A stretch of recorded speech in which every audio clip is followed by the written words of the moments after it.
So other shows, because that's kind of what our channel has become into. Yeah, is like we just talk about TV shows and movies. We both finished Pose. Yes. Oh that show. Wow. Whew. Something. So good. Like, sometimes you see Ryan Murphy's name attached to things, and you're like, I don't know. And you're like, don't let Darren Criss show up.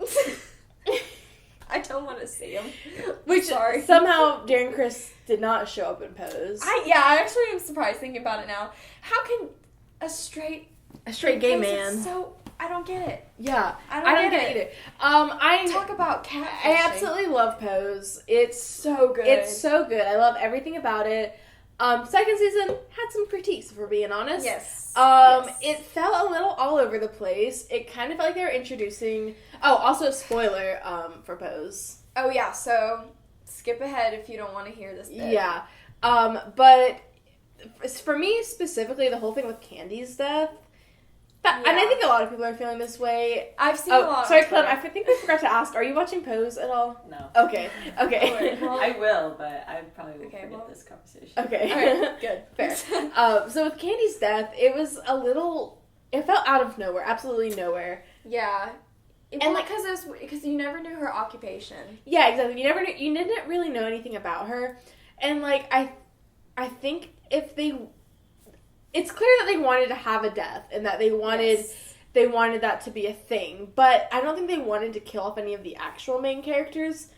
Mm-hmm. So they were like, let's kill off Candy instead. Yeah. Which is really weird. And it felt really forced, and it felt like the other characters' connections to her were like forced, especially with everything with like Pray Tell, which I'll get into that. I'm kind of glad that I've seen a lot of Twitter posts people don't like that relationship. Pray Tell and yeah. And okay, real quick, because it's not great. Sorry, if you hear that weird noise in the background, I'm really sorry. We live next to a train station, and it sounds like some alarm went off. So it's just cicadas.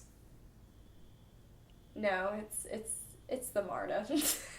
Well, one or the other. We live in the South next to a train station. It's the noises. Yeah. Cicadas, I forgot about those. It is summer. It is summer. God, I just haven't been outside. Anyways. Anyway, Pray Tell and, Damien? No. Candy? No, not Damien. No, it's what's his boyfriend's name? Well, they're not boyfriends, but Damien's the other one, the Damien one. What's his name? Whatever. Those two. Yeah. So, in the gay community, there is, especially with gay men. Yeah. I mean, yeah, well, really with gay men, there is a lot of not pedophilia, but there's a lot of, like, fetishization of the older men and younger. Yeah. So, like, I wish they had addressed that, but they almost normalized it. They kind of did. HIV? I have HIV. Angel, was it Angel or was it Blanca? It was Blanca. Blanca, called Pray Tell out. Yeah. And she was like, listen, I've known I've been positive for over a year, and I'm still dealing with this.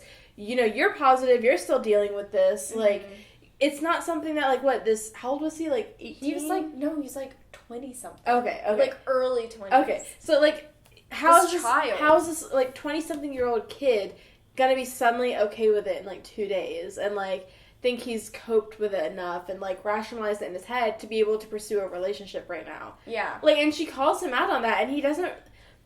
I hate when shows do that. When they call it out, but then they're like, and we're gonna forget we ever said that. Well, and, it seemed really out of character for Pray Tell not to, Yeah. Because he was also, a father, you know? Yeah, he was very much, the house which I saw it coming. When they first... It was, the motel scene. Yes. And, he... Yeah. Ricky, yes. He was, making moves on Ricky was kind of making moves, but I thought Pray Tell was going to shut that down, and he did. But then he waited until after Ricky got tested positive to be okay, it was weird.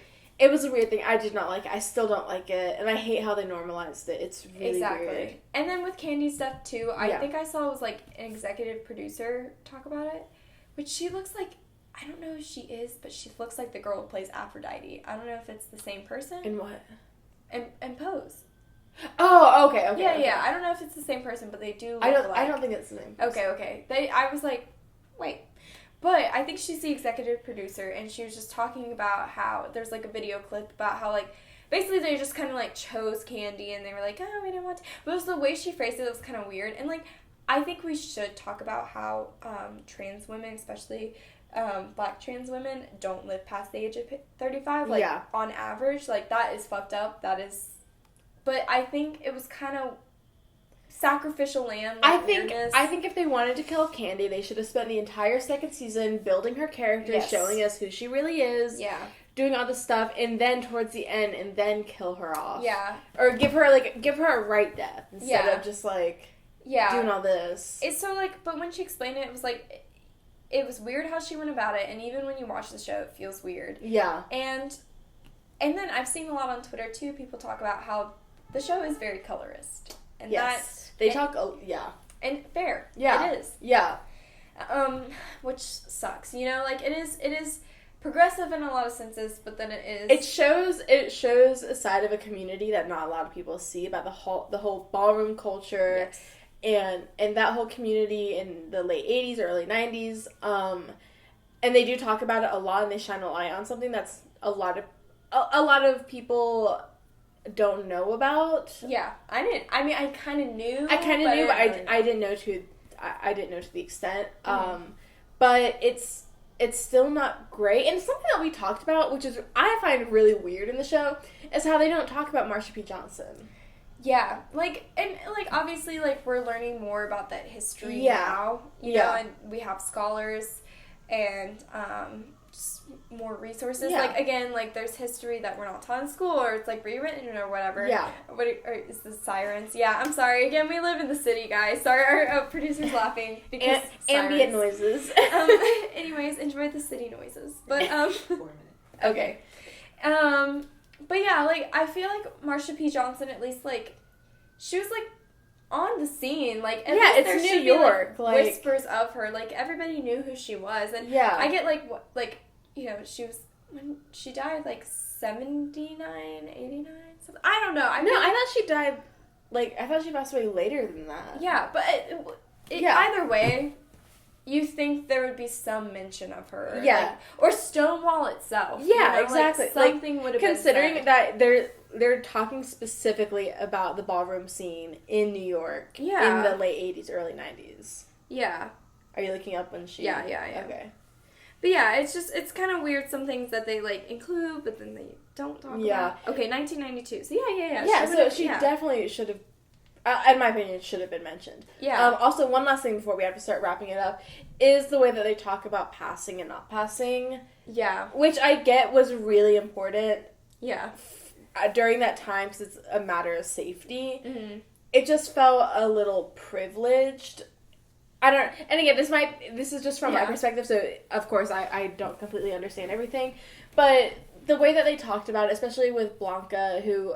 allegedly didn't pass. Yeah. But she my only thing with that, too, is, they have professional makeup artists on that set, so every fucking time they would roast a wig, I was just kind of okay, yeah, but, their wigs look great, and they look fine. Didn't even notice. Because they have professional makeup artists. That's what a part of me was a little picky about it, because I'm if you're really trying to portray the actual history, these people didn't have these amazing quality wigs. They didn't have these fucking costumes. I get it for the show. They want to be campy, and they want to, really do it up right. So, I get it. Yeah, and the women on that show, you know, you never want to, I don't know, it kind of makes me think about, I don't know, Laverne Cox when she was in Orange is the New Black. You never want to take anything away. Because you never want to, incite body dysmorphia or anything. Yeah, of course. But, yeah, there's just, certain things where it's just kind of, okay.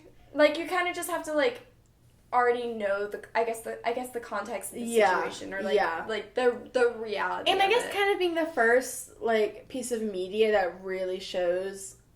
Or not really shows, but, the first piece of media that... talks about the ballroom culture and everything that's going on as a not fictionalized but as a drama TV show type situation.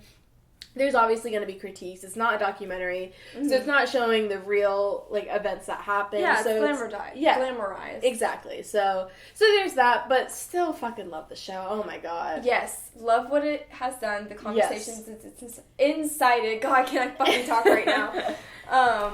Yeah, no, it is a really fucking good show, and I do want to talk about it again later. Yeah. But, fucking loved it. I'm mad that it took me so long to watch it. I good. bugged her for the longest time to watch it because I watched the first episode in my gender studies class. My professor showed us the first episode, and then I went home and like binged the rest. Damn. Yeah.